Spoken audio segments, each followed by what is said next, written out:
this is Dana Gardner, Principal Analyst at Inter Arbor Solutions, and you're listening to Briefings Direct. Our next innovation thought leadership discussion focuses on the emergence of business networks and how that requires new models of doing business and new ways of relating to customers and partners. Quite rapidly, we have entered a business world where unprecedented connectedness leads to instant analysis. These insights across entire industries provide powerful new ways for businesses to innovate and to adapt to markets, supply chains, and customer demands. All things being equal, the companies that best leverage this data-driven innovation and these business network effects will surely win in their markets. We're here today with two experts to discuss the future of enterprise software and the role that business networks will play in creating new models for sustained success. To learn more about doing business in our digital and connected world, please join me in welcoming our guests. We're here with Alex Atzberger, President of SAP Ariba. Welcome, Alex. Thank you, Dana.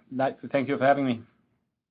And we're also here with Christian Lang, the CEO and co-founder of TradeShift. Welcome, Christian. Welcome, Dana. It's great to be here, and also with Alex. All right. Well, we've had this ongoing confluence of cloud, mobile, big data, and we're seeing streamlined business processes happen as a result of these, and it seems to be accelerating and empowering business network effects. So my first question to you, Christian, is how is this disrupting businesses, and how do they turn that disruption into a benefit and business agility? I think not just, and I think as you mentioned initially, cloud, confluence of mobile, all of these things is happening right now, and it's a massive disruption for the Fortune 5000. We never really seen anything on this scale, but I want to point out two sort of key areas. If you go back 10, 15 years ago, what you were doing with your supply chain were very Baxter, and it was very large-scale business. It was all about reducing the cost of transactions.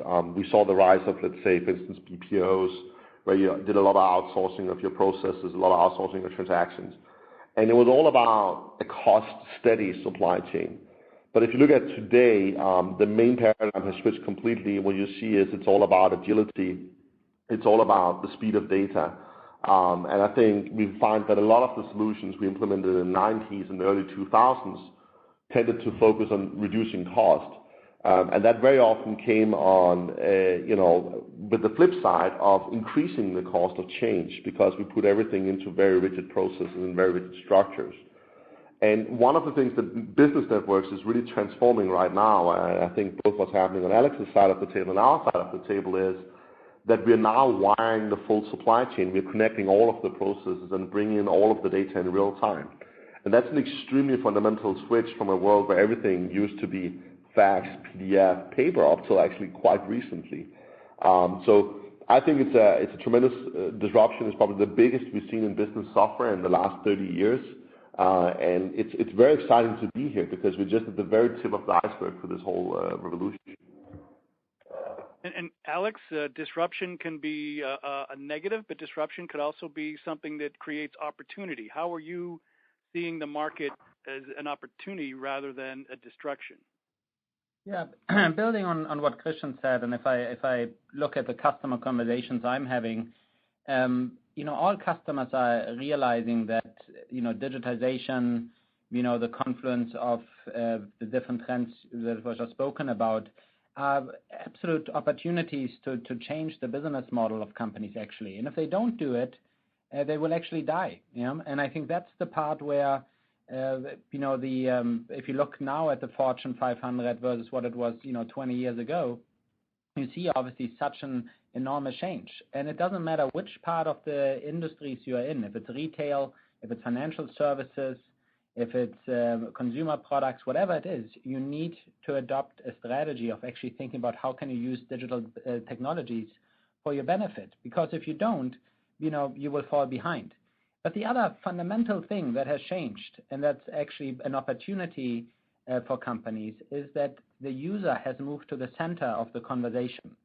So the aspects of the consumer technology world that we bring into the business context has fundamentally change the people's requirements on technology, but also people's adoption rates of technology. And the reason why companies like SAP Ariba or Tradeshift are obviously growing and seeing a lot of demand for our solutions is because we see that companies are embracing the change because they know embracing is the only way forward.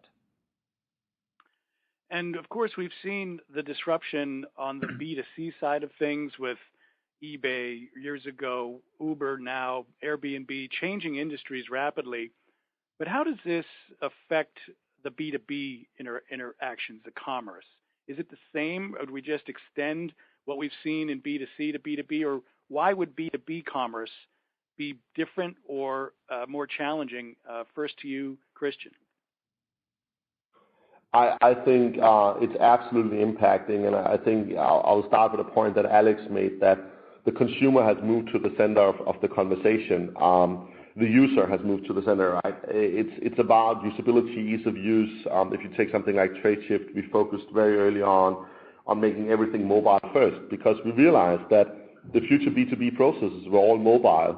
If you take a country like China, there's a 97% smartphone penetration and a 60% PC penetration. If you want to run your supply chain there, you want to be mobile enabled, you want to be mobile centric, and you want to create whole new user experiences. I think the other area where the consumerization of B2B is happening and increasing is on what I call apps. So in the past, big enterprise systems, they used to use the concept of modules.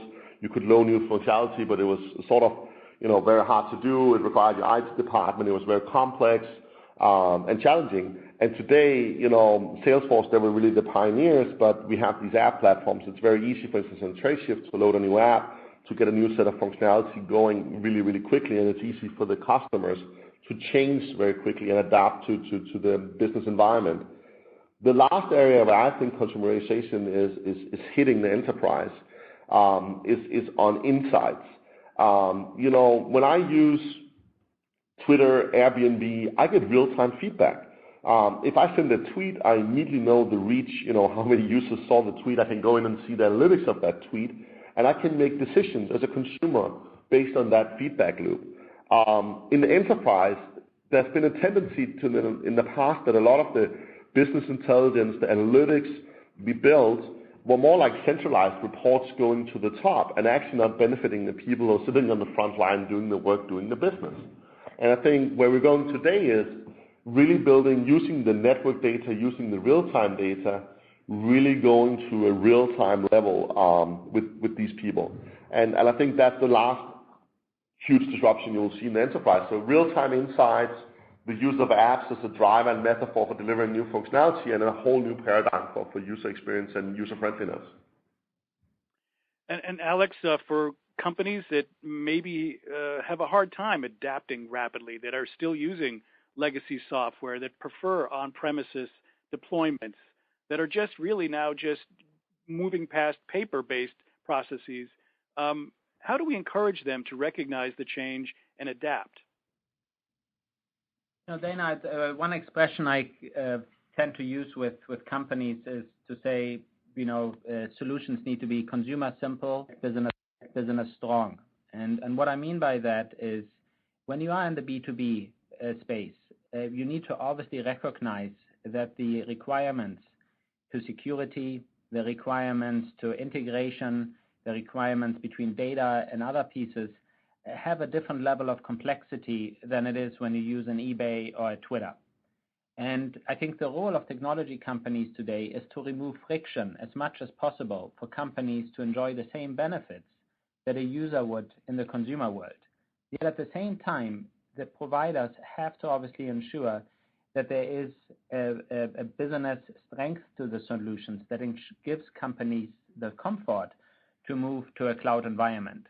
So if you are a financial services institution and you have worked on-premise software all the time, you obviously had full control of making changes to the software. You knew it was where it was running, etc. And as you're moving this to the cloud, you're gaining the benefits of faster innovation, but you can't give up on the necessity for security, for instance, and for sound information.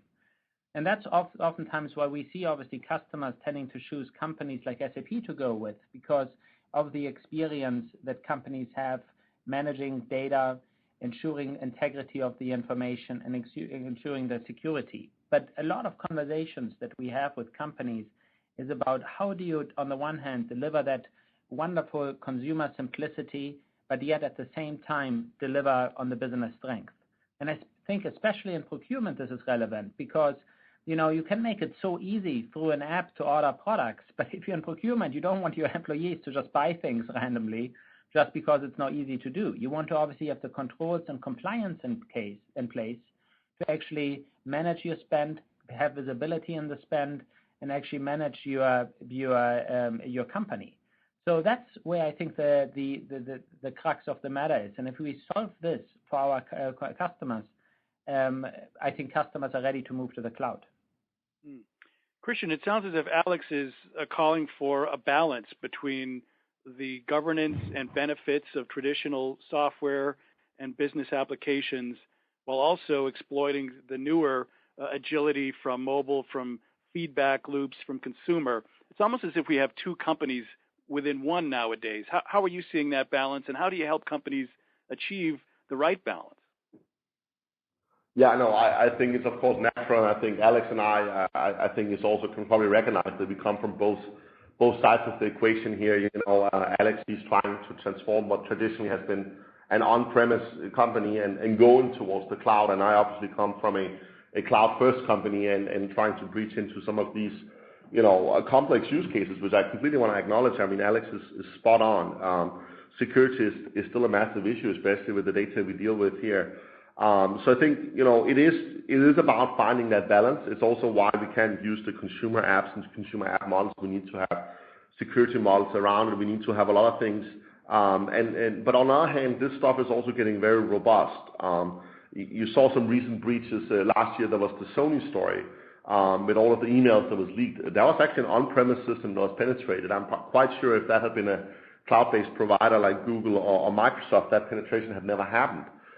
So I also think we've got to question ourselves that in a threat environment like today, can each individual enterprise actually uphold the security that's required, or in a way, are we seeing that cloud companies like mine or Alex's, we in a way become specialists in securing our domains and securing the data within that domain, right?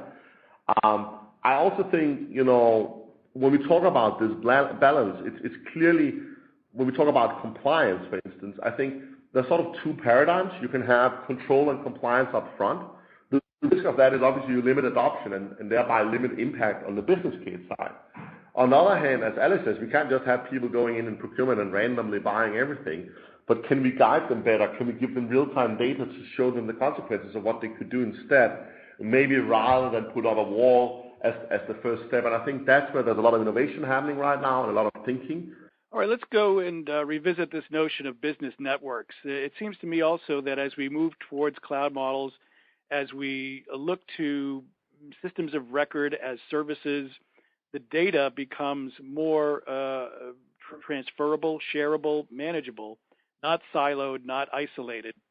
And so it seems to me that the more data and access to process information you have, the more of an advantage you have by being able to actually analyze these things in context and in total rather than isolated as in the past.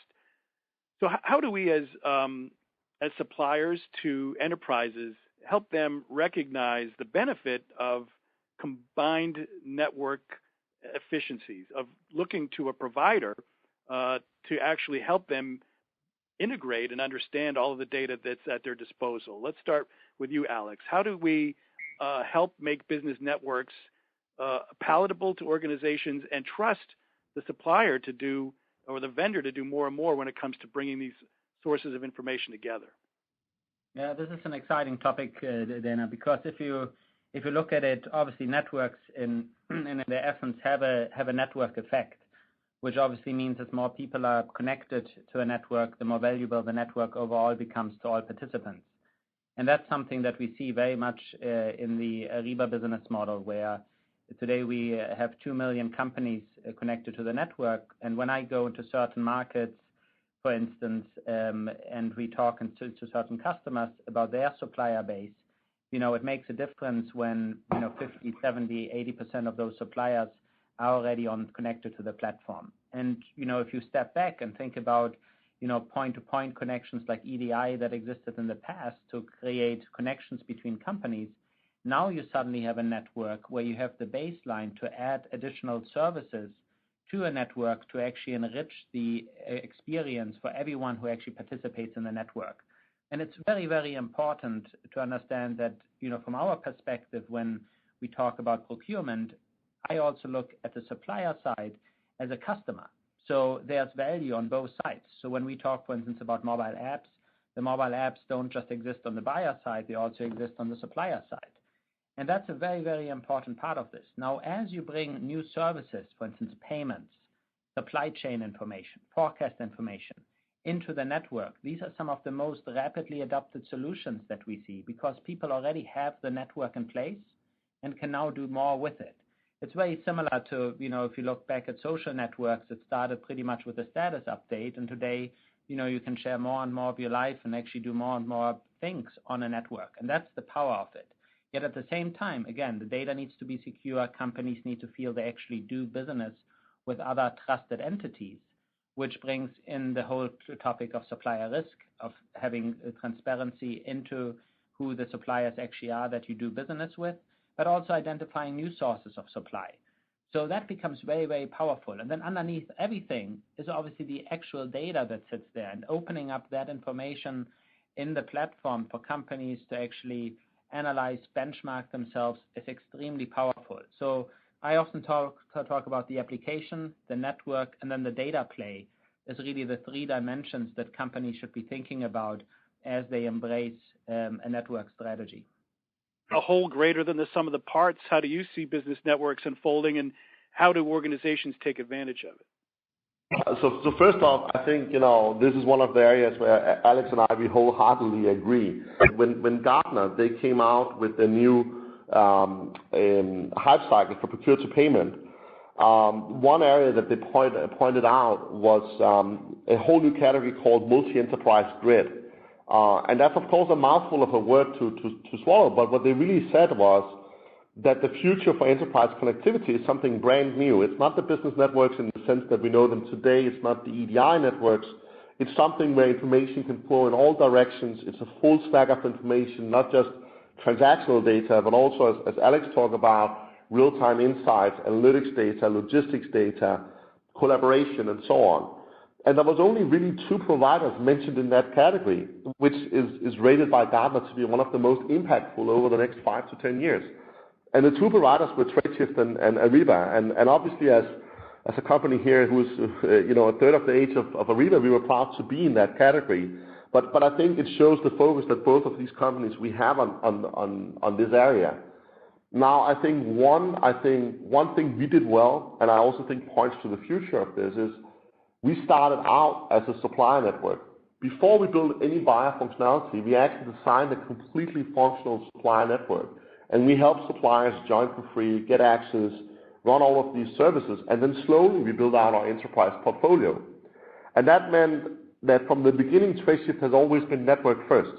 Every single feature we build on the enterprise, every single aspect of our platform we design with this idea of how will we utilize the network, how will we build collaboration into it, how will our partners, how will our app partners use these things. And I think, to the point of the openness, Tradeshift was born with a completely open set of APIs. Anybody can go and develop on the platform. Anybody can put out applications. The long tail of the supply chain will become increasingly important for networks as we move forward.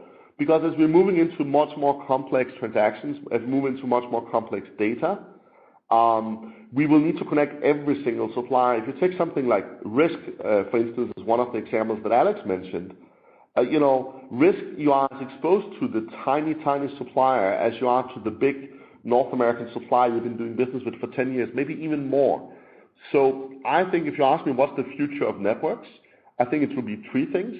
It will be connect everyone rather than connect the top 10%. It will be a multi-enterprise grid, which means it's moving in all directions and data are connected in all directions, both from the supplier side and from the buyer side. And finally, it will be open, but I think to echo Alex, open but secure.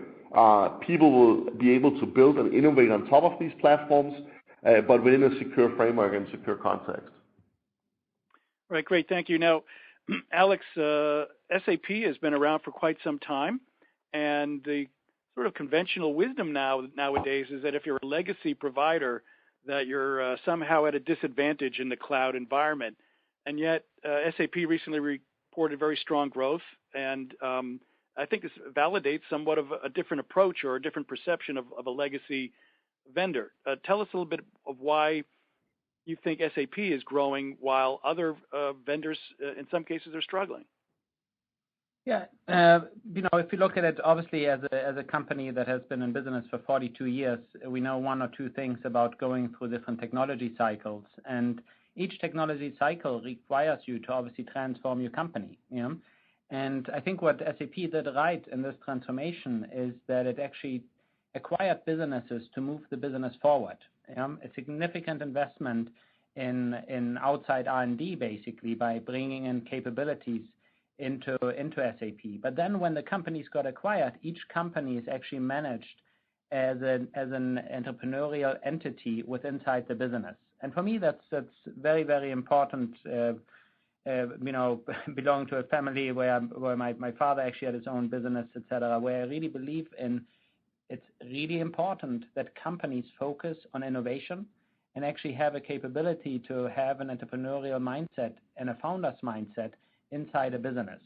And I respect companies like Tradeshift and other companies that are emerging very, very much because of that founder's mindset of those businesses. And the power, obviously, is the scale at which you can impact change at a company like SAP. And that's where actually, so much of the transformational capabilities are coming from. With 250,000 customers on the SAP side, touching 70% of the world's transactions, imagine what type of base this gives to Ariba, which today touches 1 trillion, or actually facilitates 1 trillion worth of commerce, to actually expand and build on it, and all the technical capabilities that come with it. So I always like to say, I want SAP Ariba to be the fastest growing startup inside a large company. And how do we do this? It's by actually both, focusing on that innovative mindset of a startup company and combining it with all the assets that come from a larger company. And I quite frankly think that's a very valuable proposition, both for the customer as well as for having passionate employees to actually deliver the best results. Now, Christian, there's also conventional wisdom that says if you're an agile newcomer, if you're of, by, and for the cloud, then you have advantages and you can run circles around old companies. How does that work for you, and how do you see that playing out? I want to start by saying, being in the challenger position, and I think we are the challenger to SAP Ariba here in this market, obviously has its advantages. But I also want to say that Alex and Ariba is obviously one of the competitors that we respect the most. And I think Alex has been doing an amazing job also of invigorating a company like Ariba, which is 20 years old. But I also think you got to remember, moving from a whole new stack and moving from a whole new sort of solutions, you also have its advantages. Sure, we're a challenger, but we're not that new anymore. We actually have 500,000 companies on our network. We have total global coverage. We have some of the largest names in the world also on our customer list. Obviously not as big as SAP's, right? But it's true that we can probably move a little faster, and we can probably also innovate a little faster. And maybe also sometimes, tease Alex and friends on social media a little faster. But I think it's done with a lot of respect. And I think, I definitely see, there's place both for an incumbent and a challenger in this market. And I think it's a very healthy competition because we're both striving to really do better for our customers. And I think one thing as a challenger is, we've also been attracting a lot of innovators within this industry. I think there's other players that has focused much more on copying where Ariba was today, and not really innovating. And I think That's the wrong way to start with a cloud stack, and that's the wrong way to think about what you want to do. We always came with first principles. We wanted to build something different. We've done that within procurement. We've done that within our risk offering, within our network. It's very, very different. And that also means there's a choice in the market. And I think that's actually really healthy. And, we're also attracting customers that like that innovation, that are thinking in new ways about their supply chain. But at the end of the day, my biggest integration partner is still SAP, So it's still, I don't know if you want to talk about, friendly competition here, but it's certainly, a market that has multiple angles. Yeah. And if I can just maybe make one more comment on that. I think it's also important to understand that oftentimes for customers, it's important to see that a trend or a movement gets validated by multiple companies. And I think when the cloud came about first, and when there were innovators like Salesforce, for instance, moving companies there. I mean, today it has become absolutely mainstream. Obviously all companies with different sort of cloud offerings. But it's for me very good to hear. Obviously also with Tradeshift, going into the network message with Ariba. That's actually important because companies know when they actually invest in something, it's actually a concept. And that's why I think you're talking to two innovators in this space. And that actually gives more companies confidence also to invest in something new and to actually say, okay, we want to actually go down this journey. And, I think this is good that you're taking this topic onto this call today, because I do think it's a massive trend going forward. I'm a big fan of showing and not just telling, and doing that through a use case or a customer example. So Christian, I wonder if you could relay to us, maybe by name or maybe just by generic description, a customer scenario or use case scenario that really demonstrates Tradeshift's approach and value, and help our audience understand why your network effects through your lens are so powerful. I absolutely can, and I'll take a very recent example, right? So we just announced, I think it's actually like a month ago, a big international customer, Zurich International, which is an insurance company, huge global company, very conservative industry, been around for 150 years, and of course, very sensitive customer data. And they were having a lot of struggles with how they saw the process and how they got the people inside the company engaged around actually driving impact and value in these processes. So we showed them at the time our brand new procurement platform called Tradeshift Buy, combined with the Tradeshift network. And there were sort of three things that stood out for them. The first thing was we treated what today probably is called rogue buyers, or people who's going outside the spend category, as regular users, and said, hey, these are actually people who are passionate about your company, who's trying to drive value, and even willing to take enough risk that they're not always following the rules. Let's try to give them some tools so they at least participate, and we can get their spend under control. The second thing we did was we showed the collaboration aspects with the supply chain, and showed how you in real time could collaborate with your suppliers around categories, and also with your procurement department. Because in a lot of companies, procurement departments gets a little alienated. They become the enemy. If I'm trying to do something, they're the bottleneck. I think one of them we had in here said we're the department of cheap. And I don't think that's the case, They are actually also strategic parts of driving value in your business. So we really tried to build a procurement platform where they became equal citizens and became helpers. So if you're trying to buy something, if you're trying to solve a problem, you can engage with them in the solution phase, not just in when it's the last step and you got to send the PO.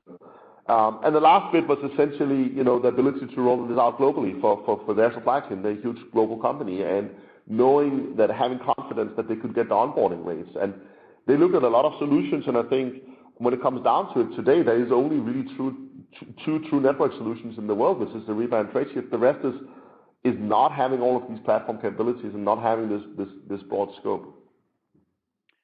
Alex, the same question to you. Do you have a use case example by name or generically that illustrates the power of the composition of Ariba services and the ability of network effects to benefit customers? Yeah, absolutely.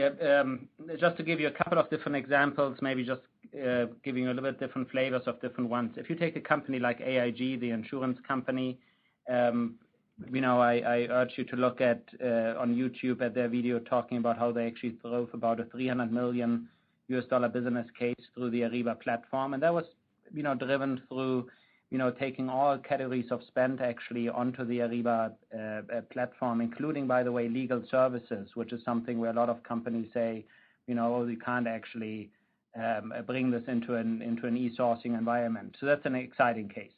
Another one, for instance, if you take the 13th largest retailer in the world, Groupe Auchan, the French company that actually, went to suppliers and said, no business, no Ariba. Yeah, basically, you need to be on Ariba in order to do business with them, and it's really a strong business-driven case of what actually it means if you have a strong procurement department lead the change and actually do this not just in France but actually across Russia and China. Markets where they operate in. You take companies, though, like for instance a BHP, in Australia and in Singapore, that drives more than 90% of their spend actually over the platform and connects their suppliers to it, which is one of, I think, just one of the best-in-class examples of a sourcing organization and procurement organization, but also then going into China to identify new sources of supply. And that's something where we are working with them on really extending that global reach, which is becoming so important, obviously, to global sourcing strategies. And then I would, point out new customers that we are excited to have as part of the Ariba community, like First Data. First Data had the largest IPO last year in the U.S. It's a payments company, but really a technology company as well. And if I look at what they want to do actually with the platform and also what we are doing in partnership with them around B2B payments, that is a very exciting use case as well. And I think, when you look at some of the names I just gave you, obviously the size of those companies, oftentimes, the suppliers, we are talking in the tens of thousands, obviously, of suppliers that these companies have. And in the last quarter alone, we enabled another 80,000 plus suppliers on the network. That's where a lot of the power of the community and the network comes from. Sorry, I just wanted to add one thing to what Alex said, because I think what he's also showing with his cases is the breadth of industries and global reach that this customer base and who can use networks. We see exactly the same, within airlines, companies like Air France, retail, fashion, manufacturing. I don't think there's a single industry we don't have on the platform. Also new companies like LinkedIn within services and so on. So I just want to echo what Alex said, is that it's really, really broad set of industries and customers who are starting to utilize networks. And I don't think there's anyone who won't use this or in the future or won't have this. It will be a default as having an ERP system is today. Yeah. Well, that segues very well to my last area to touch on today, and that's looking to the future. I think we've only begun to explore the depths of the data feedback and analysis capabilities within commerce and within retail, for example, of the user experience and real-time interactions and customization. So before we close out, thinking about any companies that might be resisting this notion of taking advantage of the network and starting to do the groundwork in order to be able to realize those feedback loops and analysis benefits. Starting with you, Christian, what would you say to a company that is still somehow not interested in taking advantage of networks, business networks, and what potentially could they miss out on if they don't start doing the groundwork now in order to be able to be a digital business with deep data-driven analysis capabilities being pervasive? I think we got to go all the way back to the beginning of this discussion, which is what also Alex pointed out, the companies that don't change and innovate today, they will be gone. We have seen more companies disappear out of the Fortune 500 and be gone the last 20 years than we have in the history of business, and it's accelerating. So I think there's three key things you gotta miss out on if you don't invest in networks. And the first one is the ability to know and know fast. Today, knowing is way more important than necessarily just the cost of things or the cost of transactions. We see huge Fortune 500s that are struggling just with reporting their most basic numbers to the shareholders You see activist shareholders being more and more aggressive on having insights on how these companies are run. The second thing is agility. Agility is probably the single most important strategic capability in 2016 and onwards. And I think if you look at companies, we're talking much smaller batch sizes, we're talking new competitors coming up. You can take a company like P&G, who recently got disrupted by Dollar Shave Club, a company that spent less than $1 million on marketing, taking a shot at a $13 billion market. If your supply chain is set up in such a way you cannot react to that kind of disruption quickly, if you can acquire new suppliers that can help you fight off these threats, you're done. And I think lastly is, if you don't have a connected supply chain, you miss out on the advantage of getting new processes rolled out. I think Alex, he made the reference to say, social networks, they started with the status feed. Well, in our case, once you're connected on Tradeshift, once you have a supply up and running, if you want to roll out any new business process, any kind of new connectivity, it's as easy as pushing a new app. Whereas somebody who don't have this technology, well, rolling out a new business process for many companies, we talk about a 3 to 5 year lifespan to get to the whole supply chain. So I think, agility, speed, and essentially just not being disrupted is the three key reasons I would point to. Alex, Christian paints the picture of business networks as existential. You really don't have a choice, but a lot of companies are still struggling with how to go about this. Is there an order to it? How should I begin rationally without getting caught up in complexity and losing control of my company? What advice, Alex, would you give companies on how to start the process of becoming a digital business to retain that governance but still get these agility benefits? Look, if your company is slightly more conservative or wondering about how best to take advantage of this, you have to go back to some of the basics. Of course, there has to be a business case. Start with a business case around the benefits and the cost.